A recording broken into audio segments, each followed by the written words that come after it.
በኤጀንሲዎች በኩል ወደ ውጭ ሀገር ጉዞ የምታደርጉ ሰዎች ጥንቃቄ አድርጉ። የስራና የክህሎት ሚኒስቴር አዲስ ጥብቅ መመሪያ አውጥቷል። ብራችሁን እንዳትበሉ። በተለይም ደግሞ ህገወጥ የሆኑ ኤጀንሲዎች ላይ እርምጃ ወስዷል።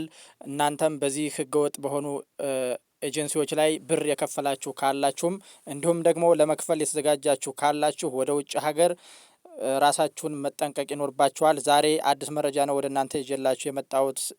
ይህ መረጃ ለብዙዎቻችሁ ይጠቅማችኋል።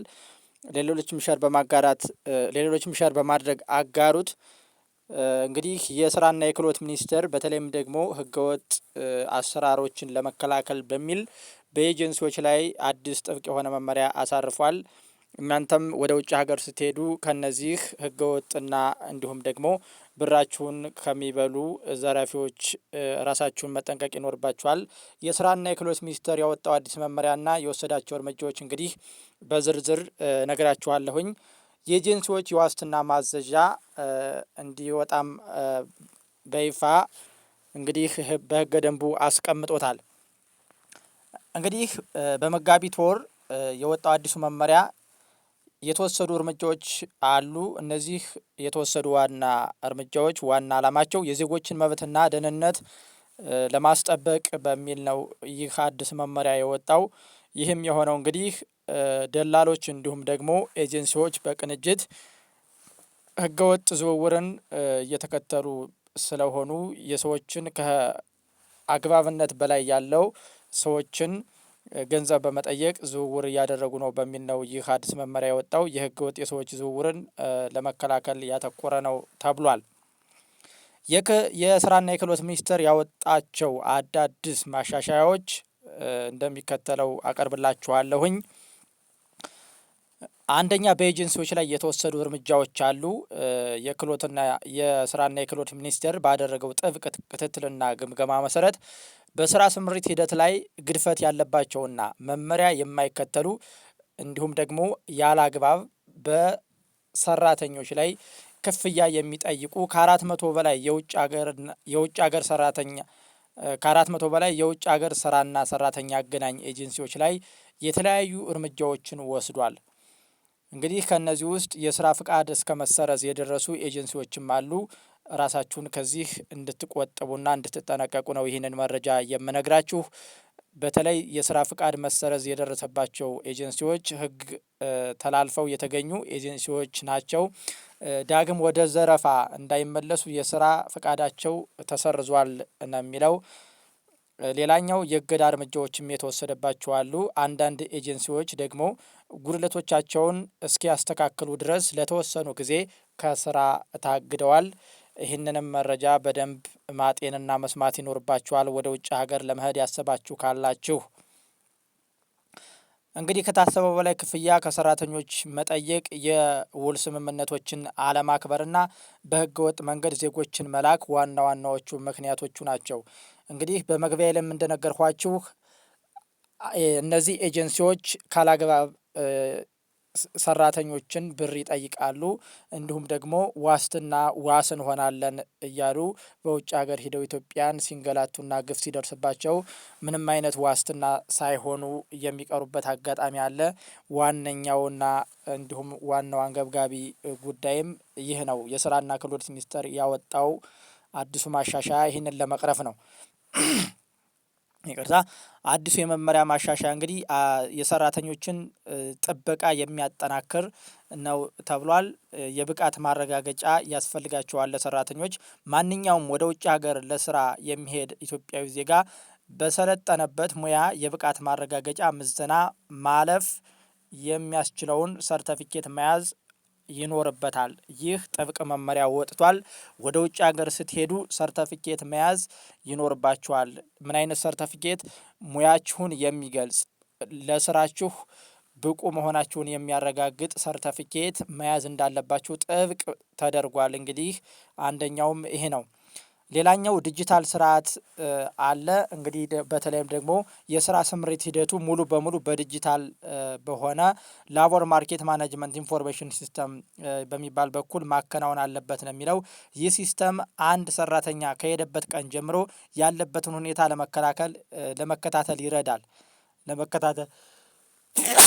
ይቅርታ እንግዲህ ዲጂታል ስርዓቱ ኤልኤምኤምአይኤስ ይሰኛል። ላቦር ማርኬት ማናጅመንት ኢንፎርሜሽን ሲስተም።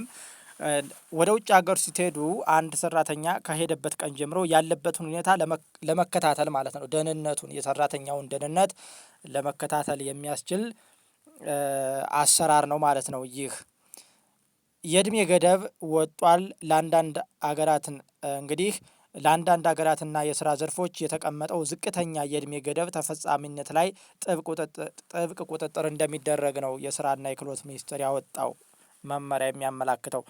እንግዲህ የመኖሪያና የስራ ፍቃድ ዋስትናን በሚመለከት የወጣው አዲስ መመሪያ ደግሞ ኤጀንሲዎች ለሚልኳቸው ሰራተኞች አስተማማኝ የመኖሪያ ፍቃድ ሬዚዳንት ፐርሚት እና የኢንሹራንስ ዋስትና አስቀድመው ማረጋገጥ ይኖርባቸዋል። በጣም ወሳኙ ይሄ ነው። ወሳኙ ክፍል በመመሪያው ውስጥ ይሄ ነው።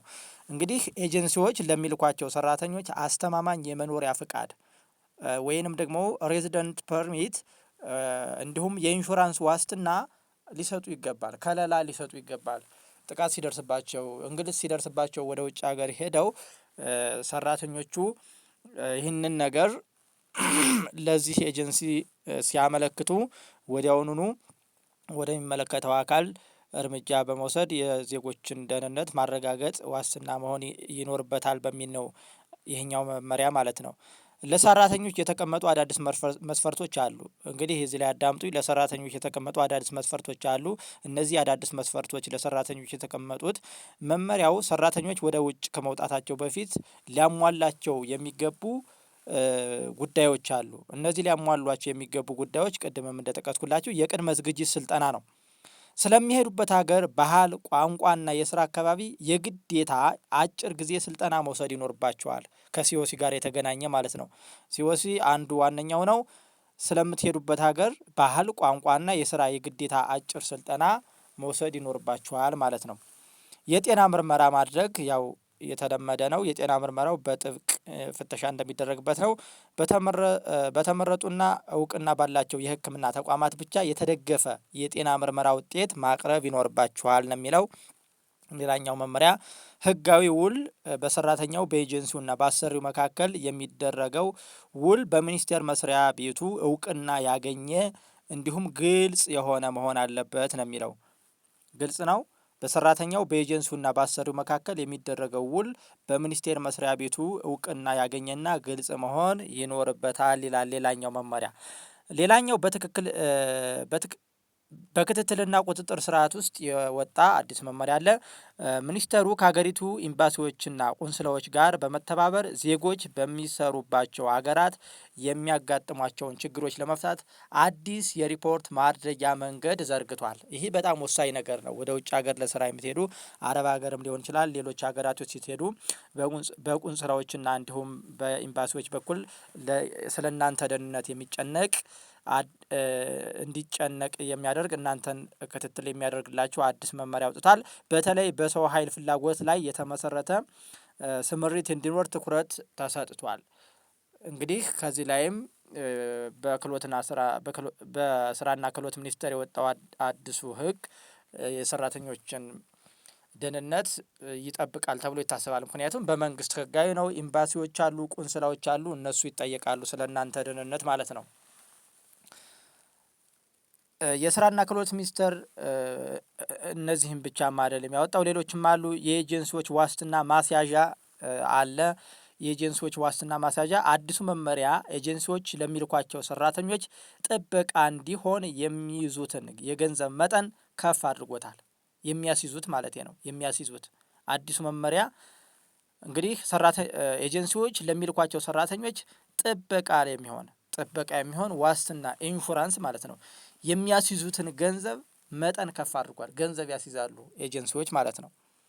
አላማው አንድ ሰራተኛ በውጭ ሀገር ጉዳት ቢደርስበት፣ ደሞዝ ቢከለከል ኤጀንሲው ካስያዘው ዋስትና ላይ ተቀንሶ ለሰራተኛው ካሳ እንዲከፈል ለማድረግ ነው ይላል መመሪያው።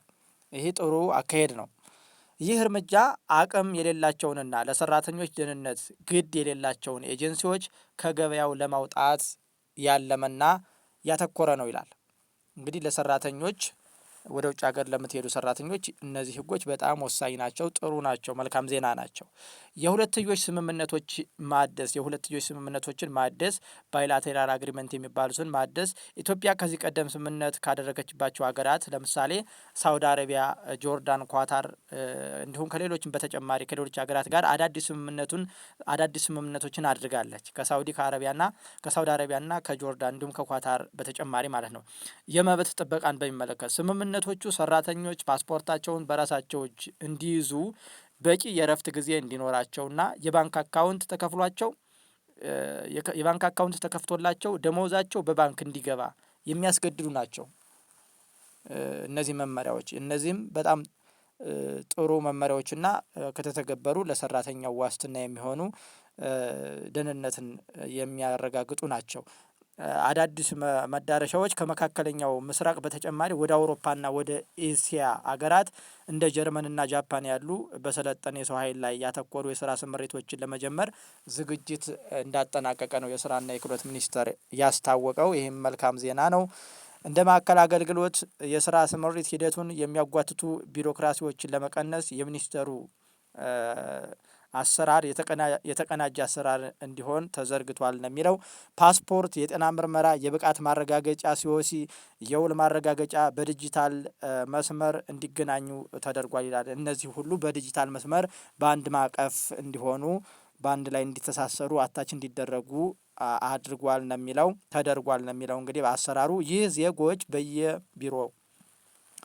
ዜጎች እንግዲህ በዚህ ላይ በየቢሮው የሚንገላቱበትን ሁኔታ ይቀንሳል ተብሏል በመመሪያው ላይ። በህገ ወጥ መንገድ ለሚሄዱ ዜጎች የተሰጠ ማስጠንቀቂያም አለ። እዚህ ላይ ልብ ልትሉት የሚገባው ከመግቢያ ላይ እንደነገርኳችሁ ማስጠንቀቂያ በህገ ወጥ መንገድ ወደ ውጭ ሀገር ለምትሄዱ ዜጎች የተሰጠ ማስጠንቀቂያ አለ። ሚኒስቴሩ በድንበር በኩል ወይም በቱሪስት ቪዛ ሄደው ወደ ስራ የሚገቡ ዜጎች በመንግስት ጥበቃ እንደማይደረግላቸው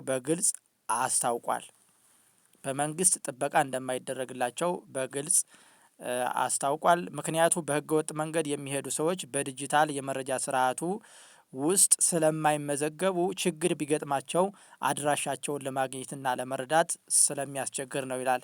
ከዚህ ላይ ታዲያ ሙሉ ለሙሉ ባይከለከልም እኔ እንዳለኝ መረጃ በቱሪስት መልክ ወደ ውጭ ሀገር ወደ ዱባይ አሊያም ወደ ሌላ ሀገር በቱሪስት መልክ ወይም በጉብኝት መልክ ወጣችሁ እነዛ ሀገራት በቱሪስትና በጉብኝት መልክ የወጡትን ጎብኚዎች በአንድ ወር ጊዜ ውስጥ በ30 ቀናት ውስጥ ስራ ካገኙ ታማኝ አሰሪ ካገኙ ስራ መስራት ይችላሉ። የቱሪስት ቪዛቸው ወይም የጉብኝት ቪዛቸው ወደ ስራ ቪዛ ይቀየርላቸዋል የሚል ህግ አለ። ሳውዲ አረቢያ አካባቢ፣ ዱባይ ምናምን አካባቢ ይሄ አሰራር አለ። ታዲያ ይህንን ካገኛችሁ ምንድነው የሚደረገው? በአንድ የዲጂታል መስመር እንዲገናኙ የሚያደርግ የሚሞላውን የዲጂታል የመረጃ ስርዓቱን እሱን መሙላት ነው ማለት ነው። ፎርሙን የግዴታ ትሞላላችሁ። ፎርሙን ካልሞላችሁ ነው የኢትዮጵያ መንግስት ይህንን ኃላፊነት የማይወስደው እንጂ ፎርሙን ከሞላችሁ ግን ኃላፊነቱን ስለእናንተ ኃላፊነት ይጨነቃል ማለት ነው። ስለዚህ ፎርሙን መሙላት ይኖርባችኋል ነው።